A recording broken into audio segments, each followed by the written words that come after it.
Am I the asshole for divorcing my wife over getting a massage? My soon-to-be ex-wife and I are both in our late 30s. We've been together 12 years, married for 10. We are in a dead bedroom. It was totally dead for 6 months before I filed for divorce. It was on life support / ICU for 5 to 6 years before that. We both wanted to be younger parents, and both wanted 2 kids. We conceived our daughter almost immediately after getting married. When she was 6 months old, we started trying to have the second child. It never happened. After 3 years, we started seeing fertility specialists and found out we both have pretty serious reproductive issues. The doctor told us our daughter was nothing short of a miracle, and said it was against all odds that we not only conceived but carried to term. It was after this that the sex life began to seriously decline. Initially, I thought it was just the pain of finding out, and knowing we wouldn't be able to afford the fertility options, and figured it would get better over time. It never did, it only got worse. 5 years ago, I would say we had sex 15 to 20 times that year. In 2023 we had sex 3 times. I have tried everything to improve this, spicing things up, talking, suggested counseling. I more than pull my weight around the house. We both work basically the same hours.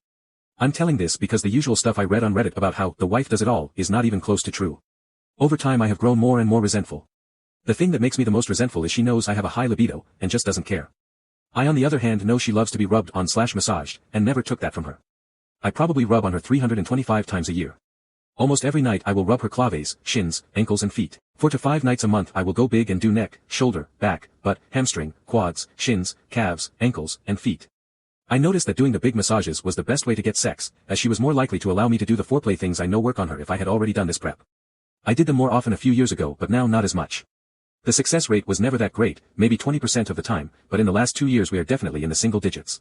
When we hit the 4 months of absolutely no sex, I decided I wasn't rubbing on her ever again. It only took 3 days for her to notice and she asked me to. I told her no, and I got angry.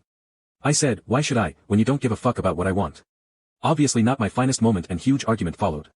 Things got ice cold at home, but I wasn't giving in, I was tired of all of it. A few weeks ago she told me fine, I will just start seeing a professional masseuse. I said, then I will start seeing sex workers. She said that was cheating. I said, fine, I won't, but you will not get a massage from anyone else, that is also cheating. She said I was being ridiculous, and I said, no, it's being touched in an intimate way by another. If I can't have that, neither can you, and I swear to fucking God if you do I will file for divorce that day. The following weekend, she went to get her nails done. I know how long it takes for her to get her nails done. She came back almost an hour and a half later than I expected. She didn't say anything, just acted normal. I got on her credit card app on my phone, and sure enough there was a $95 charge to the goddamn massage person in the same strip mall as the nail place. I lost it, and when I did, so did she. I think we both let out years of frustration on each other. True to my word though, I called a divorce lawyer on Monday. The only part that upset me was my lawyer said based on these circumstances I couldn't list infidelity as the reason for divorce and had to go with irreconcilable differences. Anyway, she has been telling people we are divorcing because she got a massage. Since then I have had a number of family members / friends call me and say I'm an asshole. Some of them, even when I tell them my real reasons, still think I'm an asshole and that my reasons aren't good enough. Personally, I think getting massage when told not to is plenty of reasoning. So am I the asshole here?